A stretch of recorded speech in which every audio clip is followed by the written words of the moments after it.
Welcome in, everybody, and welcome back to the Marshall Experience. Before we get started today, obviously, we want to recognize our partners over at Sports Lounge Media. If you have not gone and checked them out, guys, go check them out on YouTube and any other platform.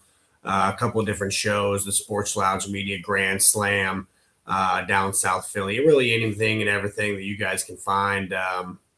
They try and cover it. So great group of people, and definitely a suggestion for us is that we are powered by Sports Lounge Media, and they make the Marshall experience happen. So we appreciate them, and we would appreciate a follow and a subscribe on both ends. So we appreciate everybody tuning in. Tonight we are going to be talking about um, where our people should be drafted, but more of so what their value is. Okay, so I didn't want to do a mock draft and then have go off of both value and draft position because it's hard to do a mock draft based off of somebody else's league, right? And this comes down to your settings.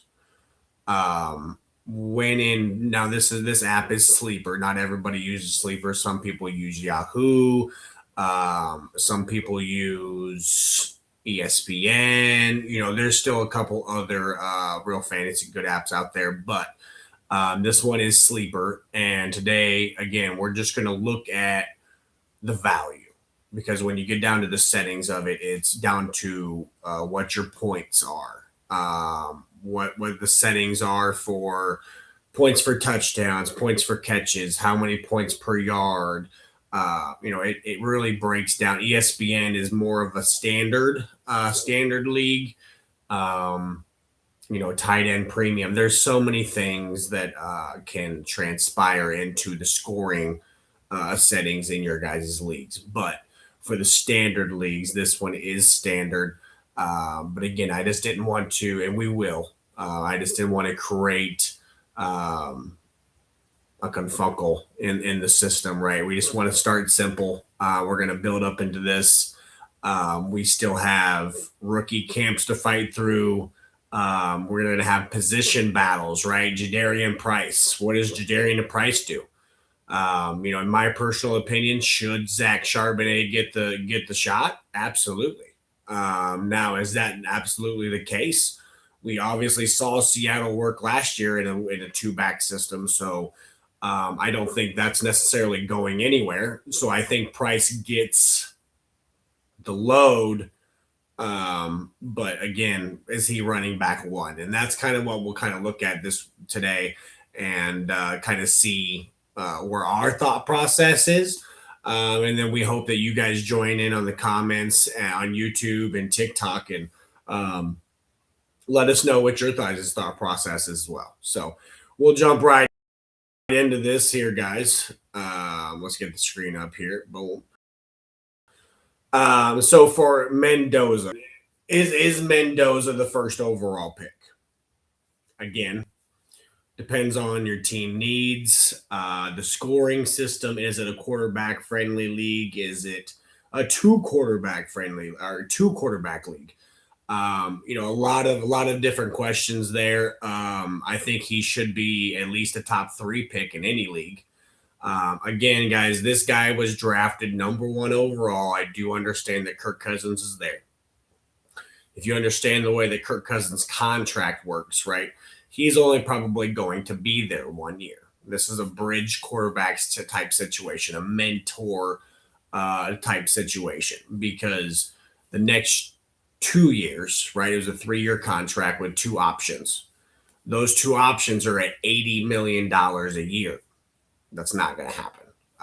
It's basically be a void year to where they'll just say, "Hey, I appreciate your service, but we're not going to pick that up." Um, Mendoza's drafted number one overall. I do not necessarily see him starting week one. I would be surprised. Um, I've heard rumors that, or seen sources that he has been spending a lot of time just trying to learn the offense under center. So he was not under center in college a lot. So this is something new to him in his Clint Kubiak's offense. Excuse me. And so he's going to go through the trials and the tribulations just as much as anybody other rookie quarterback, right? Um, Again, I think they're going to take their time with this. They have Kirk Cousins, who is a serviceable quarterback. Get him acclimated in the offense. I could see we having a Fernando Mendoza start by week 6. I would give it to about week 6. So if they're in contention, I could see Cousins, them pushing that out a little bit. But I don't necessarily see that happening. So um, Mendoza again, that's just more of the value of Mendoza. I do see him obviously in the first round, top 3 pick. Again, this guy is going to be an eventual franchise starter for the Las Vegas Raiders, right? Um, Now, you do take that hit of he's probably not going to start right away. So it's just a risk willing to take for that way you have a next 4-year starter at quarterback and now in fantasy and dynasty. So now in redraft, right? In redraft, where you guys um, draft every year, that's what that means, right? You draft a new team every year. That's what's called redraft. In a redraft, I'm not so sure that I'm drafting Mendoza. Mendoza is not a priority for me now. And even if you're in a one quarterback league, you get a top quarterback and then you get a backup, right? Sometimes there's a need for a third quarterback, sometimes there's not. So that's really up to you as a fantasy owner. Are you willing to take that risk that week 6 and further on is going to be really good? Or do you just take that stab and say, well, let's see what it looks like, right? The projections for Mendoza for sleeper is arguably about 2,900 yards and 19 touchdowns. Okay, um, I am not opposed to that. Again, I think that's a full season of work? No, I do not think that's a full season of work. I think that's like a week 4 start or a week 6 start. I definitely think there's some interceptions in there, but I don't think that these projections are too far off. So we'll go down to the next one here. Jeremiah Love. Okay, so the projections from Sleeper are 1,000 yards on the ground, 400 roughly in receiving, and then about a total of 8 touchdowns. Okay, um, I do. I'm kind of mixed on this one, right? I think the touchdowns are a little low, and I think honestly the yards are a little high. I'm not so sure that Jeremiah Love is going to be 1,000 yard running back in his first season, right? Um, I just think that's because of the offense that he got put in. It's Jacoby Brissett. We know Jacoby Brissett is the Jameis Winston of the now NFL, where he likes to throw the ball 40 times a game. Um, they do have Marv. They do have Michael Wilson, Trey McBride. I mean, they're definitely going to be throwing the ball. Jeremiah Love definitely plays a part in that. Absolutely, drafted at 3 overall.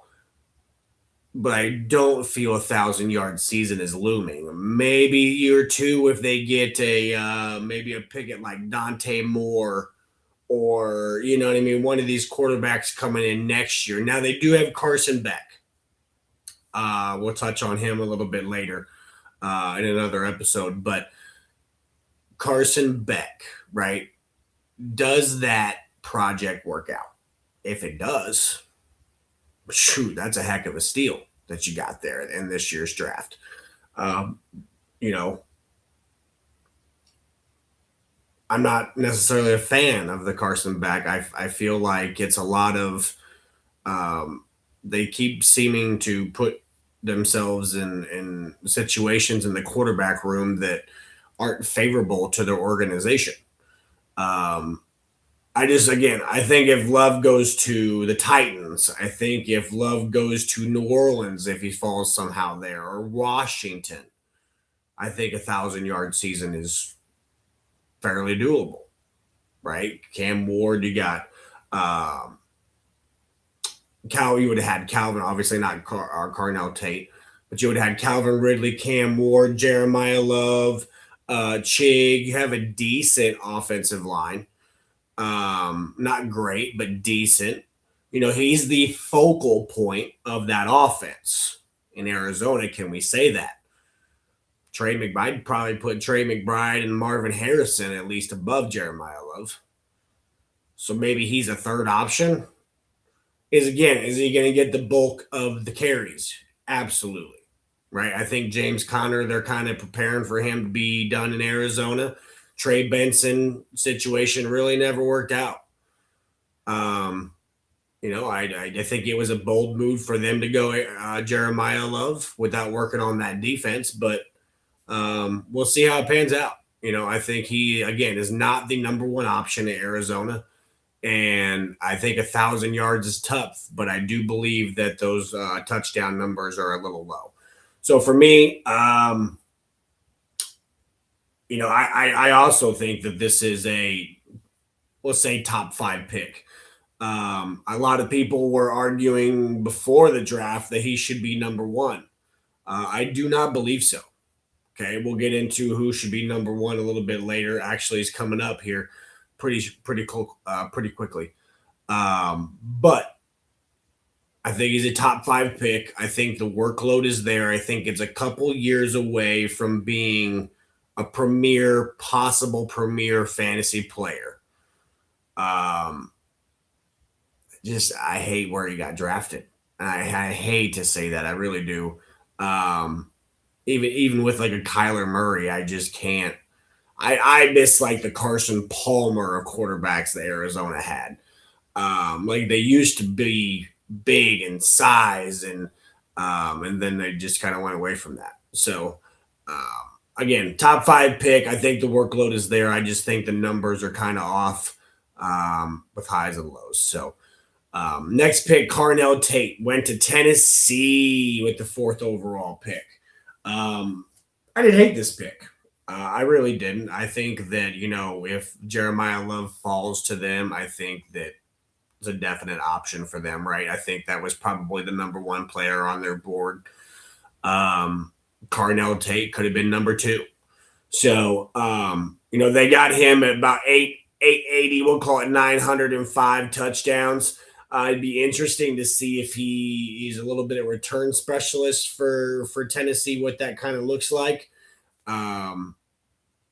Projected at 190 fantasy points. I don't hate that. In Tennessee, again, they have Calvin Ridley. Running back room is still Tony Pollard, Tyjae Spears. What do I think Tate has a good option if he has a repertoire and can build a connection with Cam Ward to be a number 1 option. The Alec Alamore, I probably just butchered that, but it was an okay experiment last year, right? I don't think that anything jumped off the page. Anything from Calvin Ridley didn't even jump off the page really for me. Tennessee was very subpar in there. Obviously, I don't think that anybody thought that Cam Ward was going to lead them to the AFC, was it South? Yeah, AFC South Championship, right? First year rookie quarterbacks don't, they have trials, they have tribulations. It's just a rookie quarterback thing. I think that Cam Ward went through his. I think that he came out stronger. Did he come out of Bo Nix or a Caleb Williams? We'll see how that comes out. But I think that, again, he went through a rough first year. No offensive line. Spent a lot of time on his back. You got to get him a weapon, right? So I think Carnell Tate could very well be a wide receiver 1 in this offense. I do not think that this is the number one overall pick. I do think that this is maybe a top five pick, right? So our top three here would be Mendoza. We had it as a top three, Love as a top five, and Tate as a top five. So we get two more top fives. Don't let me lose track. On to Tyson, right? Tyson. Okay, this is probably my favorite pick in the draft fantasy wise. You have a quarterback that was doubted, proved himself to be a serviceable quarterback in Tyler Show. New offense, Kellen Moore, again, rookie quarterback, trials, tribulations. You're now used to the offense. They select a wide receiver for you. You now have Chris Olave. You now have Deshaun Valle. You now have Jordan Tyson. Running back situation is not the greatest, but again, as a quarterback, it is detrimental. Okay, let me give you an example. When you're Aaron Rodgers and you're in Green Bay, Aaron Rodgers grew frustrated because they would not draft a wide receiver, right? I need a weapon here, guys. Like, I need some help. They wouldn't help a young Aaron Rodgers out. That's why he ended up leaving, right? I mean, he didn't leave for a long time, but that's realistically why he ended up leaving. He was tired of not being heard, right? As a quarterback, you deserve to be heard of who you're throwing the ball to. Tyler might have had a say in this. Who knows? But I think Jordan Tyson, nonetheless, is a great option for the New Orleans Saints and a great option for your fantasy team. Okay, I do think that 179 points is a little low. I do think that the 800 yards and 5 touchdowns is a little low. Okay, I do think that Chris Olave does eat a little bit into Jordan Tyson.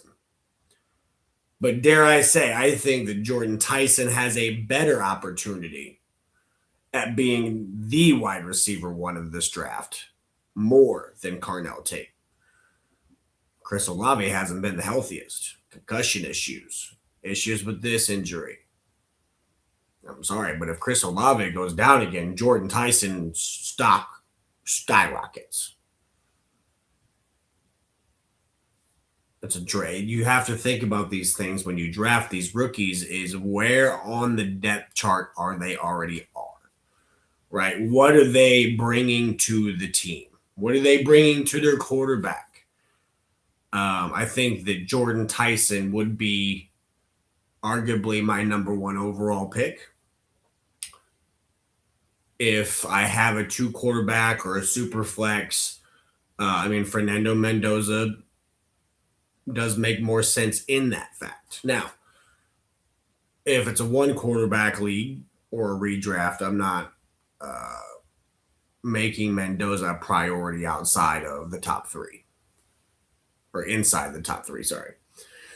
Next guy to talk about, Jadarian Price. So again, we talked about this a little briefly here before we got started as an example, but